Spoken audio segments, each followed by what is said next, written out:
Take one deep breath.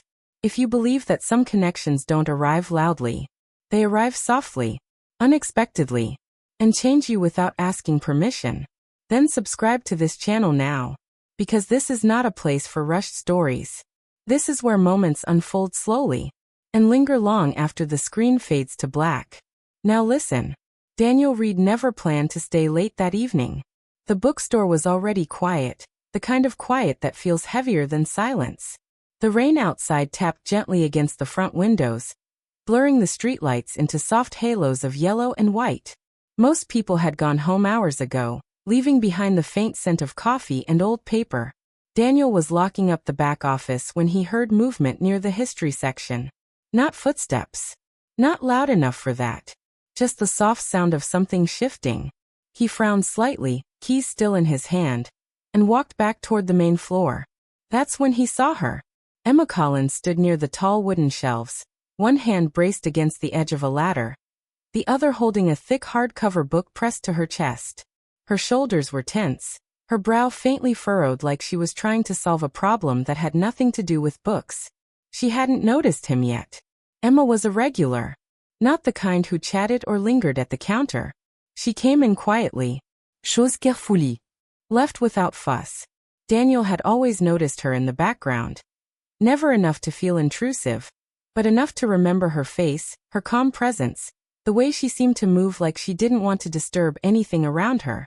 "Hey," he said gently, not wanting to startle her. She flinched anyway. Just slightly. "Oh," she turned, relief crossing her face when she saw him. "I didn't realize it was closing time. I'm sorry." "It's fine," he said quickly. "Take your time." She hesitated, then nodded, adjusting the book in her arms. But as she shifted her weight, something went wrong. It wasn't dramatic. No scream. No crash.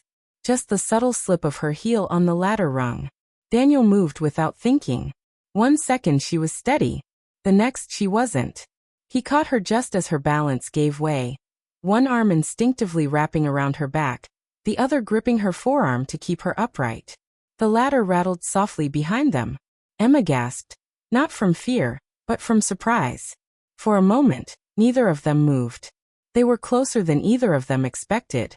Her breath came uneven, warm against his collarbone. He could feel the tension in her body, the way her fingers curled into his sleeve as if her body hadn't caught up with the fact that she hadn't fallen. "You're okay," he said softly, though his own heartbeat was louder than he liked. "I've got you." She swallowed, nodding once, but she didn't pull away. Instead, she leaned into his hold, just enough to trust it. "I think," she said quietly, "my ankle twisted." The words changed the air between them. Daniel adjusted his grip carefully, making sure she was steady before easing her weight off that foot. Her hand tightened briefly on his arm, not intentional, just instinct. And that small, unconscious gesture did something to him. Not excitement. Not drama. Just awareness. Of how close she was. Of how human the moment felt. "I can help you sit," he said. Slowly. She nodded again. They moved together in careful steps, his hand firm but gentle at her back, her fingers still resting on his sleeve like she wasn't ready to let go yet. Every step made her wince slightly, and every time she did, he paused without needing to be asked. She noticed. "Thank you," she murmured, voice low. "I hate this. Needing help." He glanced at her, surprised by the honesty. "There's nothing wrong with it," he said. "Everyone needs it sometimes." She didn't answer right away. When they reached the small reading bench near the window, he helped her sit. She exhaled slowly, relief softening her features, though embarrassment flickered briefly across her face. "I didn't mean to cause trouble," she said. "You didn't," he replied without hesitation. "Not even a little." Their eyes met then. Just for a second. But it lingered longer than either of them expected. The rain outside grew heavier, filling the silence between them. Emma adjusted her foot carefully, wincing again, and Daniel noticed immediately. "I'll grab some ice," he said. "And a chair." She hesitated, then nodded. As he turned away, he felt it. The strange pull of a moment that hadn't asked permission to exist. Something quiet had shifted, and neither of them knew yet what it would demand next. Daniel returned with the ice wrapped in a thin towel, and a wooden chair pulled from behind the counter. By the time he reached her, Emma had shifted slightly on the bench, one hand resting on her knee, the other pressed into the wood beside her for balance. She looked up when he approached, relief flickering across her face before she smoothed it away. "Here," he said softly, kneeling in front of her instead of handing it over. She hesitated, just a fraction of a second. Then she nodded, letting him gently place the ice against her ankle.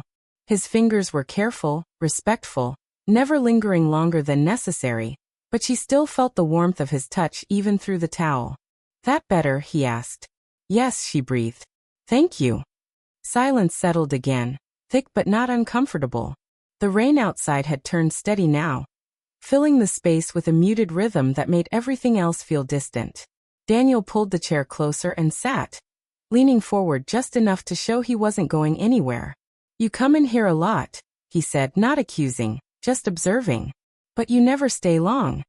Emma let out a small, quiet laugh. "I don't like being noticed." He smiled faintly. "That's ironic." She raised an eyebrow. "Why?" "Because you are," he said simply. Her expression softened, eyes dropping to her hands as she twisted her fingers together. For a moment, it looked like she might deflect the comment, but instead she surprised him. "I've spent a long time trying to disappear," she admitted quietly. The honesty caught him off guard. He didn't push, didn't interrupt. He just listened. "I moved here a few years ago," she continued, voice calm but layered with something deeper. "New town, new job, new routine. It felt easier than staying somewhere that remembered who I used to be." Daniel nodded slowly. "Sometimes starting over feels safer." She looked at him then, really looked at him, like she was surprised he understood. "Yes," she said softly. "Exactly." Her ankle throbbed again, and she winced, shifting slightly. Daniel noticed immediately. "Try not to move it too much," he said gently. "You can take your time." She exhaled, shoulders relaxing a little. "You're very calm in situations like this." "I work in a bookstore," he replied with a half smile. "It trains you to slow down." That made her smile, small, genuine. "You're good at this," she said. "Helping people." He shrugged. "I just do what feels right." The rain grew louder for a moment, then softened again. Outside, headlights passed slowly, blurred by water and glass. Inside, time seemed to stretch. Emma adjusted the book still resting against her chest. "I didn't even mean to grab this one," she said. "It just felt familiar." "What is it?" Daniel asked. She turned the cover slightly so he could see. "An old collection of essays. About quiet lives." He nodded. "Those are my favorite kinds." She met his eyes again. "Mine too." Another pause. Longer this time. Not awkward, intentional. Emma looked down, then back up, her voice quieter when she spoke again. "I don't usually let people help me." "I figured," Daniel said gently. She laughed softly, shaking her head. "I don't know why I'm telling you this." "Maybe you needed to," he replied. The words hung between them, heavier than they should have been. Emma swallowed. "When you caught me earlier, I felt stupid, vulnerable." He leaned back slightly, giving her space. "You didn't look stupid." "What did I look like?" "Human," he said without hesitation. Her breath caught. "Just barely." She looked away, eyes glistening, not with tears, but with recognition. "That's not something I let people see," she admitted. He nodded. "You don't have to explain yourself." They sat like that for a while. Two people sharing a quiet understanding without labeling it.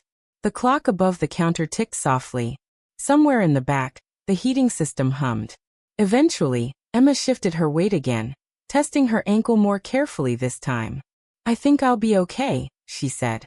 "Just embarrassed." He stood and offered his arm, not assuming, just available. She accepted it. Their hands met again, light but steady. And once more, that same awareness passed between them. Not urgent, not overwhelming, just real. When they reached the door, the rain had eased into a mist. Emma paused, hands still resting on his arm. "Thank you," she said. "Not just for earlier. For this." He nodded. "Anytime." She hesitated, then added quietly, I'll come back tomorrow. If that's okay. His smile was slow and genuine. I'll be here. As she stepped outside, Daniel watched her walk carefully down the sidewalk, her figure fading into the soft gray evening. He didn't move right away, because something had already changed. And he knew, without needing to name it, that this was only the beginning. Daniel didn't sleep much that night. Not because anything dramatic had happened, but because nothing had, and yet everything felt different. The image of Emma standing in the doorway lingered in his mind. The way she'd hesitated before stepping out into the rain. The quiet courage it took for her to accept help. The look in her eyes when she said she'd come back. He told himself not to read into it. But the truth was he already had. The next afternoon, the bookstore felt different before she even arrived. The same shelves. The same soft light. The same smell of paper and coffee. And yet, Daniel kept glancing toward the door like he was waiting for something to confirm what his heart already suspected. It was almost closing time again when the bell chimed softly. Emma stepped inside. She moved more carefully this time, her ankle still tender, but she didn't look embarrassed. If anything, she looked more grounded, like she'd decided not to hide today. Their eyes met instantly, and they both smiled. Not polite smiles. Not awkward ones. Real ones. You came back, Daniel said, unable to hide the warmth in his voice. I said I would, she replied, equally soft. She walked slowly toward the counter, setting her bag down. I wanted to thank you properly. Yesterday felt unfinished. He nodded. I know what you mean. They didn't rush into conversation. Instead, Daniel brewed 2 cups of tea without asking. Something told him she'd appreciate it more than coffee. She noticed. That was thoughtful, she said quietly. You seem like someone who notices quiet things, he replied. They sat near the window again. The rain was gone now, replaced by a pale evening sky that felt open and forgiving. For a while they talked about ordinary things. Books. Work. The town. But underneath every word was the awareness of what hadn't been said yet. Eventually, Emma grew quiet. She stared into her tea, fingers wrapped around the mug, like she was steadying herself. There's something I should tell you, she said. Daniel didn't interrupt. He simply waited. I wasn't always like this, she continued. Careful. Reserved. I used to trust easily. Too easily. She swallowed. That didn't end well. He nodded slowly. That kind of hurt changes how you move through the world. Yes, she whispered. It makes you strong but lonely. The word settled between them. Lonely. Daniel leaned forward just slightly. You don't seem weak to me. You seem like someone who survived. Her eyes met his then, glossy but steady. That's the first time someone said it like that. He didn't look away. It's the truth. Silence followed. Not empty. Full. Emma took a breath. When you caught me, it scared me how safe it felt. Daniel's chest tightened. Not with fear, but recognition. I felt it too, he admitted. And I didn't want to pretend I didn't. She smiled faintly. I'm glad. They sat there for another long moment, letting honesty do what it does best. Build something without forcing it. Eventually, Emma stood carefully. I should go, she said.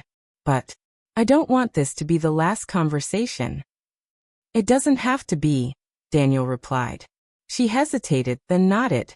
Would you want to have dinner sometime? Not because I fell. Not because you helped. Just because. I'd like to know you. His answer came without hesitation. Yes. Her smile this time was different, lighter, freer. As she reached the door, she turned back. Thank you for seeing me. Daniel smiled. Anytime, Emma. The bell chimed softly as she left. Daniel didn't rush to clean up. He stood there looking around the bookstore, the same place it had always been. Only now, it felt like the beginning of something new. Not loud. Not dramatic. Just real. And sometimes, that's the kind of love that lasts.